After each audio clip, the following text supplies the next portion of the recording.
여러분 안녕하십니까, 강철 변호사입니다. 지금 안철수하고 나경원 지금 사위 싸움이 아주 치열합니다. 아시아투데이에서는 말이죠, 나경원이 10%를 차지한 데 비해서 안철수가 6%, 아시아투데이에서는 나경원이 좀 앞서고 있습니다만 갤럽 같은 데에서는 1.1%밖에 차이가 안 납니다. 사실 뭐 박빙이라고 해도 과언이 아니죠.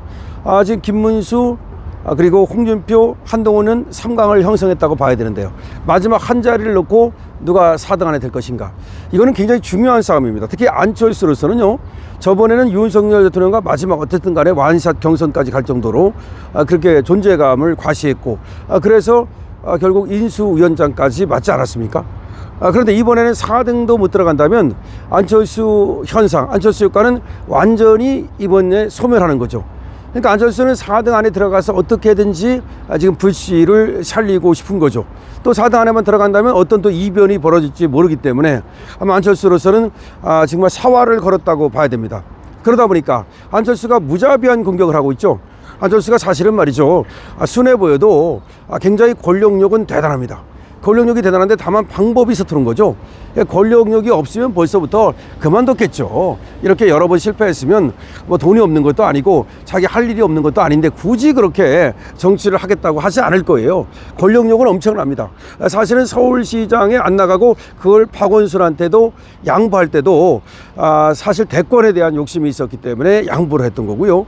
그리고 저번에 오세훈이가 안철수가 당으로 들어오면 자기는 서울시 안 나가겠다 그랬을 때 그때도 사실은 안철수한테 기회가 있었거든요. 그런데도 굳이 그때 국민의힘으로 안 들어가고 하면서 서울시장을 사실상 물론 나중에 이제 하려고 했지만 포기했거든요. 그때도 대권에 대한 욕심 때문에 그랬던 거예요. 항상 욕심이 이제 안철수의 앞길을 가로막아 오고 안철수의 정치적 어떤 생명을 갖다 갉아먹어 왔죠. 그런데 지금도 이 사람이 이제 대권에 대한 욕심을 여전히 갖고는 있어요. 그래서 4등 안에 들어가서 어떻게든지 간에 불씨를 살리고 지금 대권에 나가겠다는 건데, 근데 이 욕심이 이제 지금 또 자신의 어떤 행보를 지금 가로막고 있어요.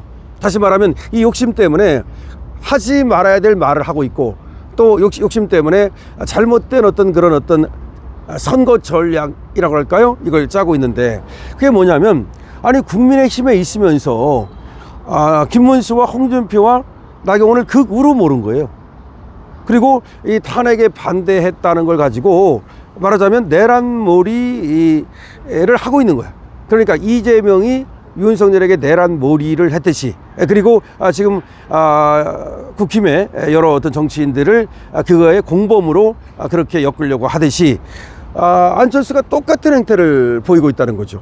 그런데 그게 당 밖에 있으면 뭐 그럴 수 있다고 치더라도 당 안에 있으면서 지금 자기가 이기기 위해서 4등 안에 들기 위해서 지금 국힘의 중요한 어떤 이 자원들을 또 같이 출마한 후보들을 그군이 내란의 어떤 공범인 이런 식으로 보는 거는 상당히 잘못된 것인데, 특히 나경원을 향해서 극우라고 하면서 또 뭐라 그러냐면 이번에 대선에 나오지 말았어야 된다, 이런 얘기를 한 거야. 그러니까 윤석열 대통령을 옹호할 것 같으면 그 윤석열 대통령이 파면당한 이 선거에 나오지 말아야 된다라는 얘기를 한 건데, 거꾸로 말이죠.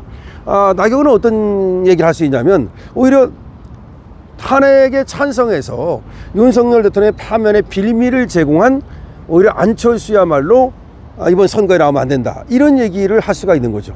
그러다 보니까 이 나경원은 이제 안철수에 대해서 너는 뭐냐 도대체, 너는 지금 국힘 당에 맞지 않는 그런 어떤 정치 철학 내지는 정치 행보를 하는데, 그렇다면 너는 뻐꾸기냐, 왜 지금 남의 둥지에 와서 알을 낳느냐, 이렇게 지금 공격을 한 거죠. 이게 뻐꾸기론이죠.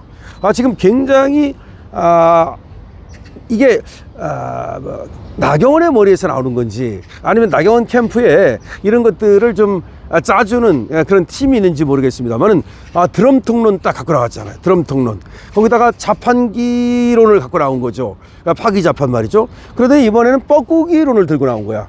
이거는 굉장히 그 선거 전략으로서 놀랍다, 잘하고 있다. 사실은 지금 제일 잘 싸워주고 있는 사람은 나경원이야. 나경원이 나올 때만 해도 이 4강 안에 들기가 어렵지 않겠느냐. 그때는 더군다나 오세훈이가 나온다면 오세훈이가 또 4자리 중에 하나를 차지하는 것은 어렵지 않거든요. 그런데도 불구하고 나경원이가 아주 그야말로 용감하게 출사표를 던졌죠. 뭐 안철수야 맨날 던지는 애니까 뭐 걔는 용감하다 아니다 말할 필요도 없고 그야말로 푼수떼기처럼 던진 거고, 사실 가장 용감하게 출사표를 던진 것은 나경원이거든요.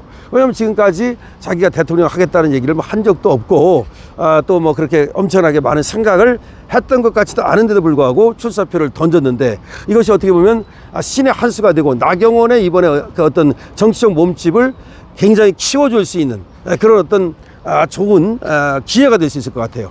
그러니까 이번에 대통령이 뭐 설사 안 된다 하더라도 뭐 한 사람 되는 거니까, 그리고 또 지금 자유 보수 우파의 지금 대표 선수로 뽑히지 않는다 하더라도 이번에 확실하게 존재감을 부각시키고 그리고 자기의 정치 철학을 알리고 이렇게 하면 얼마든지 기회가 있거든요. 특히 이제 당대표에 다시 도전해서 당대표를 거쳐서 그 다음 선거에 나갈 수도 있고, 나이는 충분합니다. 더군다나 건강한 우리 나경원이기 때문에 뭐 그것 때문에 못 나가고 이런 건 아니고, 설사 당대표나 또 그것이 아니라 하더라도 뭐 또 대권이 아니라 하더라도 서울시장 선거가 내년에 있거든요.